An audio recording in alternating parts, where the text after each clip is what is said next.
하나님의 말씀 같이 보겠습니다. 시편 51편 말씀입니다. 시편 51편 말씀 1절에서 19절까지 말씀인데요. 오늘도 여러분들이 1절을 먼저 읽어주시면 좋겠습니다. 네, 여러분들 먼저 읽어주세요. 시작.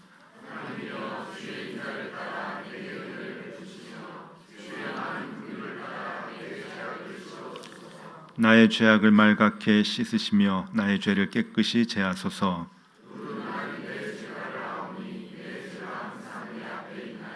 내가 주께만 범죄하여 주의 목전에 악을 행하여 싸우니 주께서 말씀하실 때에 의로우시다 하고 주께서 심판하실 때에 순전하시다 하리이다.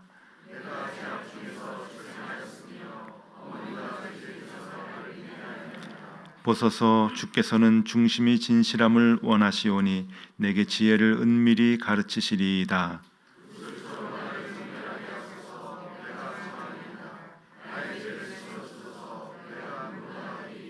내게 즐겁고 기쁜 소리를 들려주시사 주께서 꺾으신 뼈들도 즐거워하게 하소서.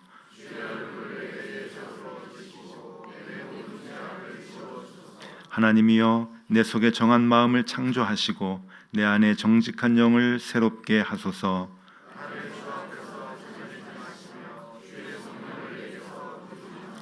주의 구원의 즐거움을 내게 회복시켜 주시고 자원하는 심령을 주사 나를 붙드소서.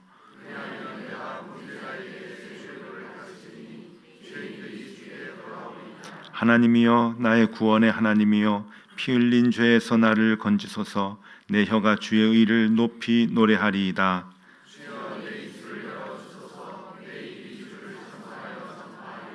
주께서는 제사를 기뻐하지 아니하시나니 그렇지 아니하면 내가 드렸을 것이라. 주는 번제를 기뻐하지 아니하시나이다.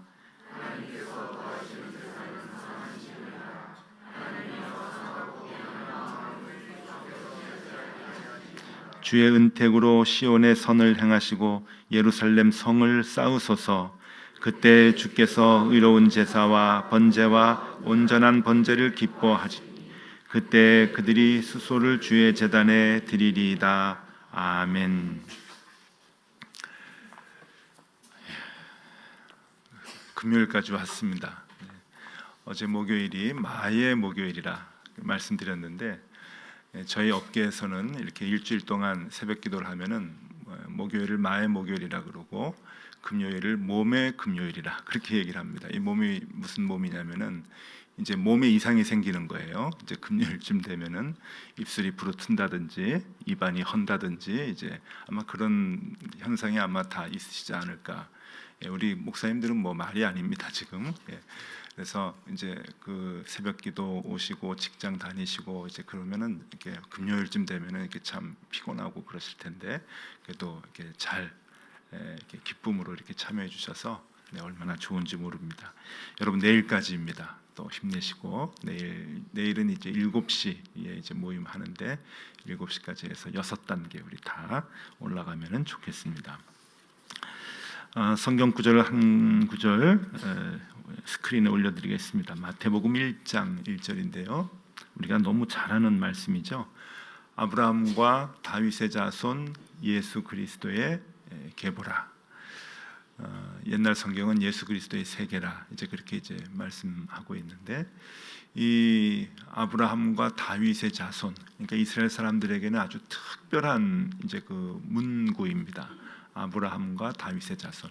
그러니까 지금의 모든 이스라엘 사람들은 아브라함과 다윗의 자손이다라고 이제 얘기를 하는데 왜 아브라함과 다윗을 이렇게 뽑았을까? 그 수많은 위대한 사람들이 있잖아요. 성경에만 해도 얼마나 많습니까? 모세도 있고요. 모세가 뭐 아브라함과 다윗의 절대 이제 뒤지지 않죠. 야곱도 있고 또 솔로몬도 있고 다니엘도 있고 참 많은 사람들이 있는데 유독 아브라함과 다윗의 자손 예수 그리스도의 계보라 이제 그렇게 이제 나온단 말이에요. 이게 이제 어떤 의미가 있는가 하면은 아브라함이라고 하는 것은 이제 그 이스라엘 민족의 시조다, 이제 그런 이제 의미를 두고 있는 거예요. 이스라엘 백성의 이제 시작이다. 그러니까 아브라함 때부터 이제 진짜 이스라엘 백성이 이제 이삭, 이제 아브라함이 이삭을 낳고 이삭을 야곱을 낳는데 이 야곱이 이제 이스라엘이 되는 거죠. 그래서 이 아브라함 때부터 또 더 정확히 들어가면 이제 야곱의 때부터 이스라엘 민족이 이제 시작이 된다라고 하는 이제 그런 의미인데, 하나님의 백성이 이제 시작이 된다. 아브라함이 그 믿음의 사람이잖아요. 그래서 하나님의 백성이 시작이 된다라고 하는 의미가 이제 있는 반면에, 다윗은 어떤 의미가 있는가 하면은 왕이 시작이 됩니다. 왕의 혈통이 이제 시작이 되는 거예요. 이스라엘 백성에게 있어서 첫 번째 왕은 사울입니다. 많은 사울은 그냥 그 사울 때로 그냥 단명을 했죠. 그 뒤에 이제 다윗이 왕이 되면서 그 다윗의 혈통이 계속 이제 이어져 내려와서 나중에 이제 예수님의 혈통까지 쭉 이어지지 않습니까? 그러면 아브라함과 다윗의 자손, 그 양쪽이 이게 공통 분모가 되는 이 이제 아브라함과 다윗의 자손은 이스라엘의 왕이다, 우리를 다스리는 진정한 왕이다라고 하는 그런 의미가 있는 거예요. 그래서 예수 그리스도는 이스라엘 백성의 왕이다라고 하는 그러한 그 뜻이 담겨져 있죠. 이것이 이제 겉으로 드러나는 아브라함과 다윗의 자손이라고 하는 이제 의미인데, 이스라엘 백성들은 여기에 하나 더 의미를 부여합니다.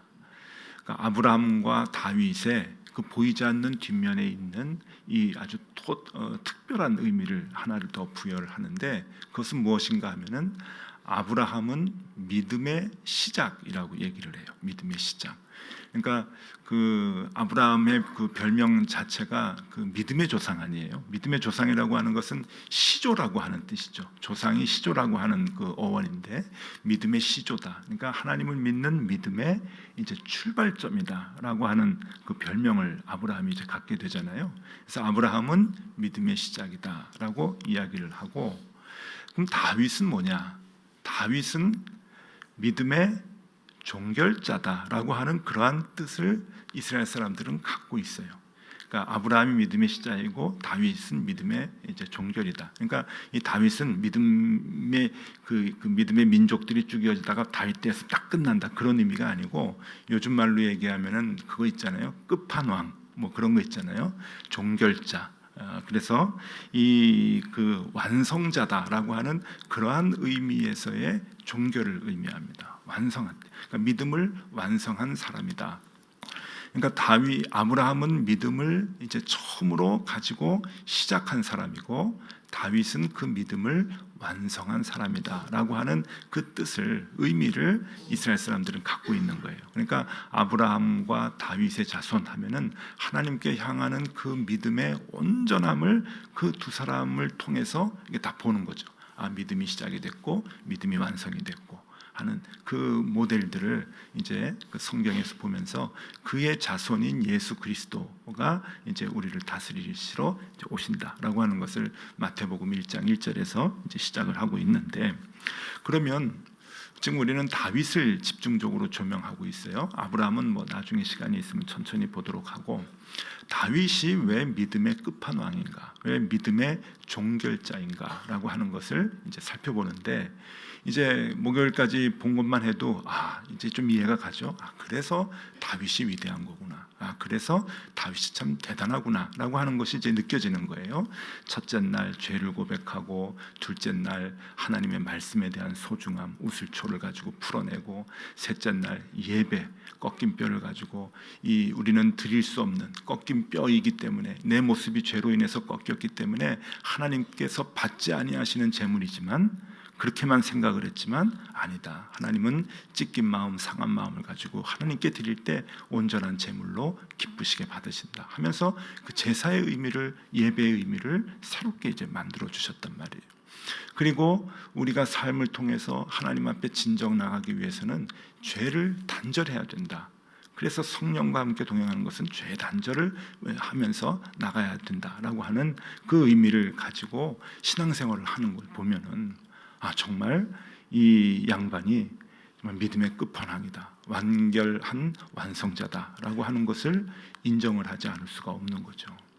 아무리 생각해도 저는 개인적으로 그래요. 아무리 생각해도 뭐 성경에 나와 있는 모든 인물이 다 그렇지만 제가 어떻게 뭐 쫓아가겠습니까? 근데 아무리 생각해도 비교가 안 돼요. 그 믿음들을 쫓아갈 수가 없어요. 그러니까 함부로 우습게 볼 상대도 아니고 쉽게 여길 신앙의 대상자도 아닙니다. 정말 훌륭하고 위대하니까 하나님께서 좋아하신 거죠. 이 다윗을. 그걸 보면은 다윗은 정말 쫓아갈 수 없는 믿음의 귀한 삶을 살고 있구나. 요건 한 가지 좀 팁인데요. 뭐 중요한 얘기는 아닌데 이스라엘 사람들은 자기네들끼리 뭐라고 얘기하냐면은 다윗이 범죄를 한 이유가 있다 그래요. 다윗이 그렇게 신앙생활을 했다가 범죄까지 안 하면은 아마 신이 됐을 거라고, 다윗 종교가 생겼을 거라고 그런 우스갯소리를 할 정도예요. 여러분, 마틴 루터가 종교 개혁을 해서 마틴 루터의 종교가 생겼잖아요. 루터교가 생겼어요. 물론 루터 뒤에 있는 하나님을 믿는 거지만 루터파가 생겼거든요. 그것과 마찬가지로 다윗이 그 정도 했으면 다윗파가 생기는 거예요. 유대교에서도 또 다윗 종교가 생길 수 있는 건데 그것을 막기 위해서 이제 인간의 아주 추악한 범죄가 중간에 하나 턱 이제 들어가 있는 거죠. 그래서 이스라엘 사람들은 그래서 다윗을 더 온전히 볼 수 있는 거구나라고 이렇게 생각을 한다고 여긴다 그래요. 근데 그것도 참 일리가 있어요. 물론 이제 그 엎어진 물에 대한 그 쏟아진 물에 대한 좋은 해석이지만은 그래도 그만큼 이 다윗에 대해서 이스라엘 사람들이 사랑하는 마음이 엄청나게 크다라고 이제 하는 거죠. 오늘의 이 다윗의 위대함이 여기에서 이제 나오는 거예요. 다윗의 위대함이 무엇인가 하면은 일상생활 속에 하나님을 끄집어내는 겁니다. 단어가 좀 적절하지 못했어요. 하나님을 끄집어낸다는 게 조금 죄송한데 하나님을 모셔오는 거예요. 일상생활 속에서 매일매일의 생활 속에서 하나님을 모셔오는 거예요. 지금 우리가 갖고 있는 생활 속에서 하나님과 동행해야 된다라고 하는 이 개념을 3000년 전에 모세가 갖고 온 거란 말이에요.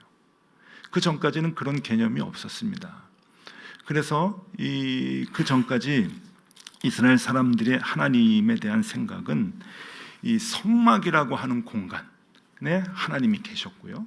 그래서 성막을 중요하게 생각을 했죠. 이스라엘 사람들이 이제 광야를 다닐 때도 성막을 이제 치고 하나님이 거기 계시다 생각을 했고, 그 다음에 예루살렘의 정착을 가나안에 정착하고 난 다음에도 성전을 지으려고 애를 썼던 것은 성막의 개념이 이스라엘 사람들에게 있었기 때문에 그래요. 그리고 시간의 개념이 있었습니다. 그 시간의 개념이 제사예요. 그 제사의 시간에 하나님이 임재하신다라고 하는 것을 모든 이스라엘 사람들이 느낀 거죠. 그러니까 이 공간 개념에 하나님이 계시다라고 하는 그 생각 때문에 전쟁을 하러 나갈 때 법궤를 가지고 나가는 거예요. 법궤. 왜냐하면 법궤가 하나님이기 때문에 법궤를 가지고 나갑니다. 그러니까 성경을 자세히 보면은요, 구약을 자세히 보면은 다윗 전까지 법궤를 가지고 전쟁에 나가요. 다윗 때부터 가지 않아요. 다윗 때부터 성전에 법궤를 딱 모셔놓고 안 나갑니다. 성전은 이 법궤는 못 나가게 해요. 다윗이. 왜 그런 생각을 하는 줄 아세요? 다윗은 법궤에 하나님이 임재하신다고 생각하지 않아요. 하나님은 어느 곳이나 나와 함께 하신다고 생각을 하기 때문에요. 그래서 골리앗하고 싸울 때, 골리앗하고 나갈 때 다윗이 갖고 나간 것은 물맷돌이 아니잖아요. 여호와 하나님과 함께 나간 거잖아요. 하나님의 이름으로 나간 거잖아요. 다윗이 그렇게 고백을 하잖아요. 하나님하고 나가려면 당시 사람들은요, 법궤를 가지고 나갔어야 되는 거예요. 골리앗하고 싸울 때 법궤를 가운데 딱 갖다 놓고 싸워야 되는데 다윗은 필요 없다 그러는 거예요. 만군의 여호와 하나님의 이름을 가지고 내가 나간다. 왜냐하면 다윗은 하나님에 대한 시각이 달랐거든요. 하나님은 공간이 아니다. 나와 함께 하나님은 언제나 함께 하신다 하는 그 일상 속에서 하나님을 만나는 신앙을 다윗이 갖고 있었어요. 그리고 또 하나가 제사의 시간, 그 전까지는 제사의 시간에 하나님께서 임재하신다고 생각을 했거든요. 그 좋은 모습이 어디에 나오는가 하면은 사울이에요. 사울이 전쟁에 나갈 때 사무엘 제사장이 오질 않으니까 두려운 거예요. 제사를 지내고 나가야 되는데 사무엘 제사장이 오지 않으니까 막 기다리다가 너무 이제 안타까워가지고 마음 졸이다가 자기가 제사를 드려버리잖아요. 그리고 나가고 난 다음에 사무엘이 와가지고 화가 나서 너는 왕감이 못 된다. 이제 그렇게 돼서 왕이 바뀌는 거 아니에요. 이게 무슨 의미인가 하면은 제사의 시간에 하나님이 임재하신다고 생각을 하고 그 하나님과 만나고 난 다음에 전쟁터에 나가야 마음이 조금 놓이는 거예요. 그런데 다윗은 엄청난 개념을 갖고 있어요. 바꿔놨어요, 그거를요. 전쟁터가 제사의 자리라고 생각을 하는 거예요. 따로 제사를 드리지 않고 그 치열한 전쟁터도 하나님 앞에서 내가 제사를 드려야 하는 제사의 자리라고 생각을 한 거죠. 그러니까 제사를 따로 드릴 필요가 없는 거예요. 다윗이 가는 그 장소가 제사의 자리고 다윗이 있는 그곳이 내가 제물이 돼서 하나님 앞에 드리는 언제나 예배의 자리가 되었다고 하는 거죠. 이것이 다윗이 우리에게 가르쳐준 엄청나게 위대한 생각의 전환인 거예요. 그러니까 과학적으로 얘기하면 정말 코페르니쿠스적 전환을 우리에게 준 거죠. 그 당시 이스라엘 사람들이나 세상 모든 사람들이 갖고 있었던 그 우상과 신의 개념에서 완전히 바꿔놓은 거예요. 하나님은 언제나 나와 함께 하신다. 하나님은 언제나 나와 동행하신다. 그것이 어디까지? 싸움터에, 전쟁터에까지 하나님은 나와 함께 하신다. 그래서 어느 곳에서나 다윗은 제사를 드리고 있죠. 다윗의 시편을 보면은요, 그 시편 제2권에 이제 시편이 1권, 2권, 3권, 4권 이렇게 나가는데 2권이 다윗이 지은 시가 이제 제일 많이 이제 들어가 있어요. 아주 중요한 시들이. 거기에 보면은 다윗이 안타깝게 하나님 앞에 간구하는 내용들이 많이 있는데 반복돼서 나오는 것이 있어요. 여러분들도 이제 시편을 읽으면서 많이 이제 느끼시겠는데 무슨 문구가 있냐면은 내 하나님이 어디 있느냐? 라고 원수들이 묻습니다. 그래요. 그러면서 안타까워하는 마음이 있어요. 내 하나님이 어디 있느냐? 시편 42편 3절 그냥 그 샘플로 하나를 좀 읽어드릴게요. 시편 42편 3절 사람들이 종일 내게 하는 말이 내 하나님이 어디 있느뇨 하오니 내 눈물이 주야로 내 음식이 되었도다. 이 말씀을 보면은 좀 이해가 안 가요. 이게 창을 들고 칼을 들고 널 죽일 거야 이러고 와야 내 눈물이 주야로 내 음식이 되었도다 이렇게 나와야 되는데 사람들이 물어보는 거예요. 네 하나님이 어디 있느냐? 근데 이게 뭐가 안타까운 일인 거예요?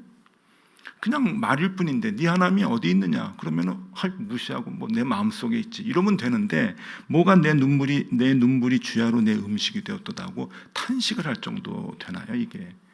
이건 조금 이해가 안 가는 건데 그 당시의 상황을 생각하면은 그렇지 않아요. 그 당시는 그 모든 사람들이 이 자기가 믿는 신에 대한 형상들이 있었어요. 그리고 그 형상에 그 신이 임재한다고 생각을 했었어요. 그래서 전쟁을 하게 되면은 언제나 성경에는 다른 모압이나 암몬이나 이런 족속들 이야기가 잘 나오진 않지만 언제나 전쟁을 할 때는 그들도 자기의 신의 형상을 가지고 맨 앞자리에 놓고서 오는 거예요. 그리고 이스라엘 사람들은 법궤를 가지고 가는 거예요. 그러니까 같은 거죠. 그들은 그들의 우상의 모습을 형상화해가지고 맨 앞쪽에 놓고 군사들이 오는 거고 그리고 진을 치는 거고 이스라엘 사람들은 자기네들은 법궤에 하나님이 계시다고 생각해서 법궤를 가지고 법궤를 앞에 놓고 진을 치고 싸우는 거죠. 그런데 다윗은 가지고 가질 않았어요. 법궤를. 한번 가져갔다가 도둑 맞았잖아요.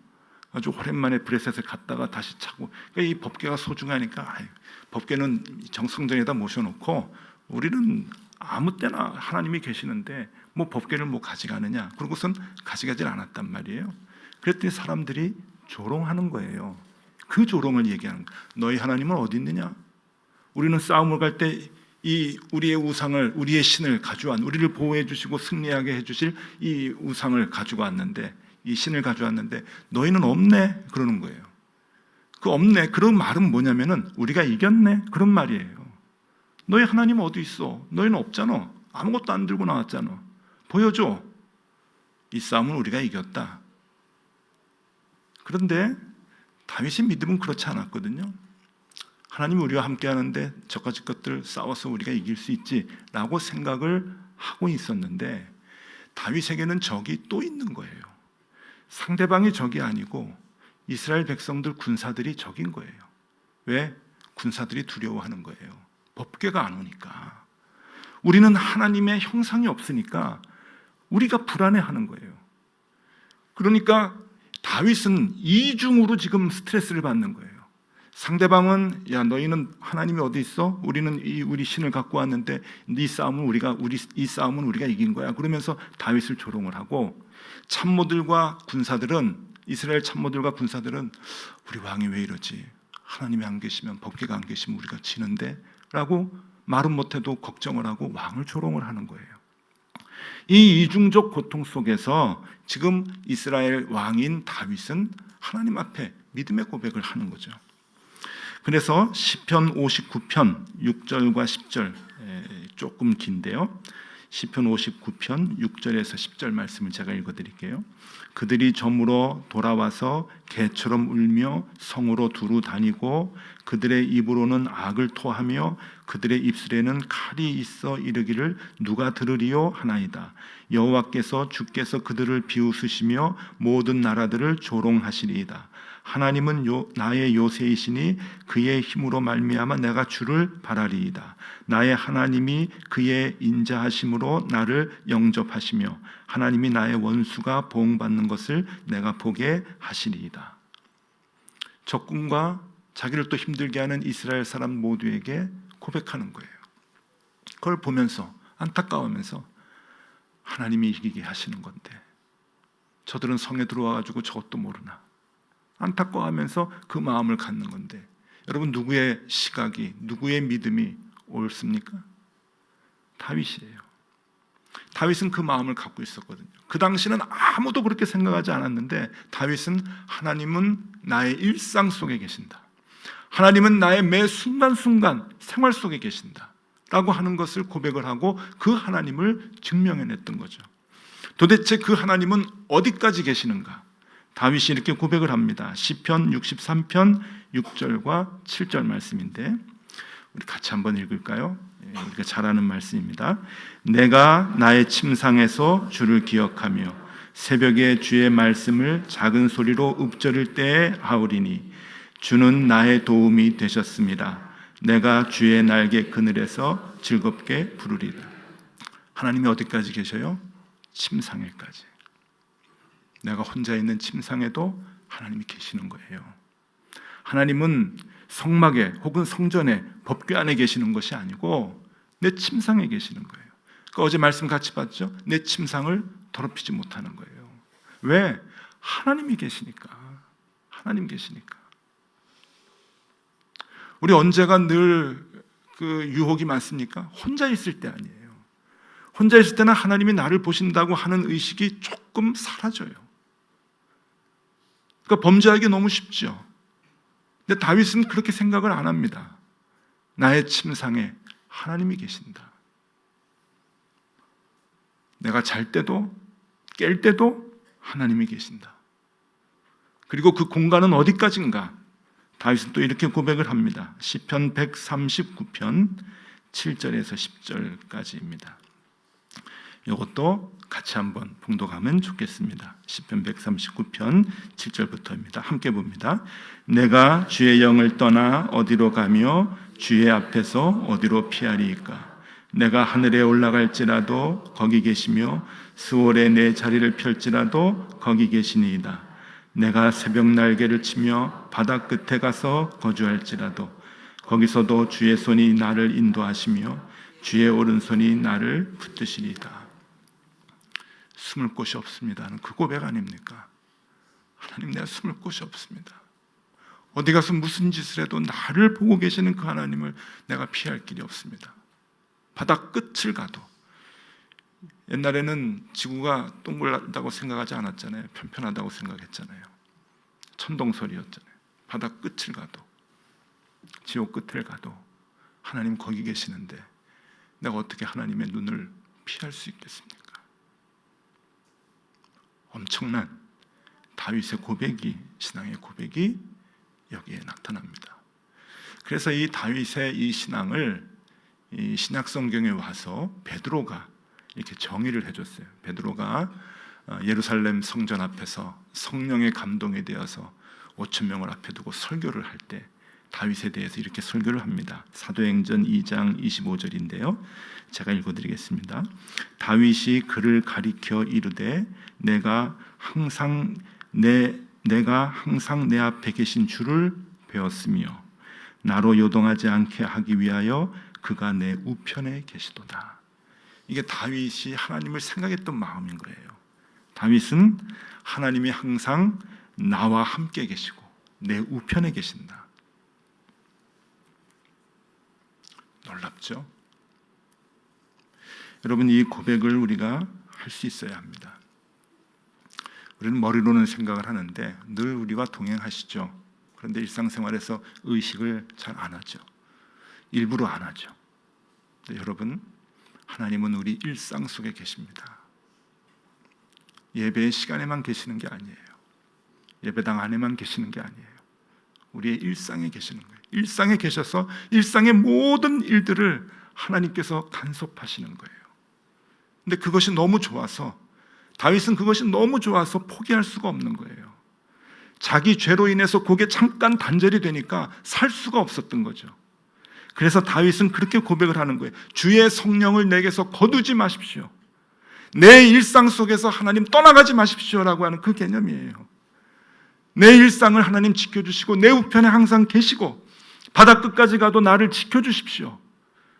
하나님, 성령을 내게서 거두지 마소서. 그래서 다윗이 갖고 있는 성령의 충만함은 일상생활 속에서 나와 함께 하는 거예요. 하나님을 생각하는 거예요. 한국교회가 성령의 충만함을 너무 잘못 가르치죠. 그죠? 축복 대성회를 하고 그러면서 성령의 충만을 받으라고 그러면서 엉뚱하게 가르쳐요. 성령의 충만함은 일상 속에서 매일매일 매 순간 속에서 하나님을 기억하는 거예요. 하나님이 보고 있다고 하는 것을 아는 거예요. 그래서 하나님과 동행하는 거예요. 그래서 그 하나님의 간섭으로 모든 일들을 감당하는 거예요. 그럴 때 꺾인 뼈가 다시 마디가 맞춰지고 꺾여졌던 내 모든 삶에 어그러졌던 것들이 다시금 맞춰져 가지고 온전하게 되는 것이죠. 왜? 성령님이 함께 해주시니까. 그것을 다윗은 놓치기 싫었던 거예요. 여러분, 오늘 5번째 계단입니다. 5번째 단계. 우리가 성령과 함께 동행하기 위해서 무엇이 필요한가? 일상생활 속에서 하나님을 모셔오는 거예요. 일상, 매 순간순간, 가정이든 일터든 그곳에 하나님과 함께하는 그 마음을 여러분들이 가지셔야 되는 거예요. 전쟁은 옛날에 다윗 때만 했죠? 아닙니다. 우리의 일상생활, 직장도 전쟁터예요. 얼마나 많은 유혹과 함께 싸워야 되는지 몰라요. 그럴 때 하나님께서, 성령님께서 우리와 함께 하셔서 우리를 주관하여 주시는 거예요. 좋은 결론을 낼 수 있고 좋은 길을 선택하여 갈 수 있고 언제나 의인의 길에 갈 수 있고 앉을 수 있도록 우리를 인도해 주시는 그 성령님을 우리가 간구해야 되는 거죠. 이것이 5번째 단계에서 우리가 감당해야 할 일입니다.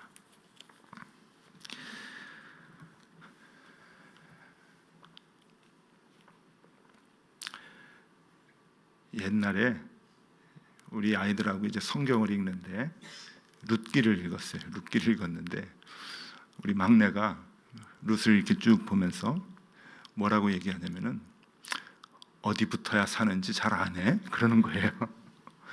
어딜 붙어야 사는지 잘 아네. 그 말이 오래도록 이제 마음에 이렇게 있었어요. 우리 아이가 이게 성경을 보면서 그 흐름을 아는구나. 요즘도 그런 말 많이 해. 사회에서도 많이 하잖아요. 어느 줄에 서야 네가 사는지 아는구나. 뭐 이런 거요. 처세술. 여러분 어디에 서야 여러분들이 사시겠습니까? 어저께 교회에 많은 손님들이 오셨어요. 우리 노예 시찰회 소속되어 있는 분들이 이제 신년 할애 예배를 드린다고 한 50여 분이 이렇게 오셔서 여기서 이제 예배 드리고 또 저희는 대개 이제 그렇게 하면 교회에서 이제 밥을 맛있게 해서 이제 대접을 해드리는데 우리는 뭐 주방도 없고 식당도 없고 그러니까 요 근방에 환한덕이라고 오리집 이제 가서 이제 그 예약을 해가지고 식사를 이제 대접해 드렸는데 그 메뉴가 이제 크게 2개예요. 오리 불고기로 좀 이렇게 안 맵게 한 거 하고 주물럭이라고 하는 거 있어서 이제 매운 거 이제 있는데 그걸 이제 2개를 이렇게 해서 이제 드렸어요. 우리 교회 목사님들도 이제 가서 이제 또 그 수발 들고 이제 그래야 되니까 목사님들도 직원들도 다 가서 옆에 의자에서 이제 같이 이제 먹었는데 우리도 안 매운 거 있고 매운 거 있고 그런데 저는 안 매운 게 좋아서 안 매운 데 앉아 있고 장승철 목사님은 매운 게 좋아서 매운 쪽에 앉아 있고 그렇게 4명씩 이렇게 있는 건데 새로 오신 목사님들이 이렇게 중간에 앉으셨어요. 그래서 이렇게 2개를 주면서 장승철 목사님이 뭐가 맛있어? 이제 물어본 거예요. 뭐가 맛있어? 새로 오신 목사님 2분이 누구라고 얘기는 안 하겠어요. 2분 중에 이제 한 분이 둘 다 맛있어요. 이제 그렇게 이제 얘기를 했는데 한 분은 안 매운 게 맛있네요. 그런 거예요. 제가 좋아하는 걸 이제 맛있다고 이제 그런 거예요. 그랬더니 장승철 목사님이 어떻게 해야 줄을 서는지 잘 아네. 이제 그런. 여러분 그 사장님하고 같이 회식 나갈 때 중국집에서 사장님이 마음대로 먹을 거 시켜. 난 짜장면 이제 이러면 이제 저는 팔보채요. 이러면 안 되잖아요. 잘리잖아요. 저도 짜장면 혹은 짬뽕 뭐 그래야 줄을 잘 서야 되잖아요. 여러분 다윗은 줄을 기가 막히게 쓴 사람이에요. 기가 막히게. 하나님. 그러니 그 하나님이 어떻게 다윗을 멀리하겠어요? 다윗의 모든 삶을 형통하게 해줬겠죠. 여러분 일상생활 속에 그 하나님을 모셔가세요. 그것이 성령의 충만함이고 성령의 사람이 되는 겁니다. 이 예배당 안에서 하나님을 만나는 것 아니잖아요. 본격적으로 활동하시는 것은 예배당 문 열고 나가면서부터 아니에요. 그때부터 하나님의 도움이 필요한 거 아니에요. 24시간 우리가 잠잘 때도 그리고 우리가 바다 끝에 갈 때, 땅 끝에 갈 때도 하나님께서 우리를 도와주셔야 설 수가 있습니다. 그 하나님을 우리의 믿음으로 고백하고 그 다윗의 믿음을 우리의 믿음으로 갖기를 애쓰셔야 합니다. 그럴 때 1년 내내 아니 우리 평생 성령의 충만한 삶을 우리가 살 수가 있는 거죠. 그렇게 복된 삶을 사시는 저 여러분들이 다 되실 수 있기를 바랍니다. 우리 같이 시간 기도하겠습니다.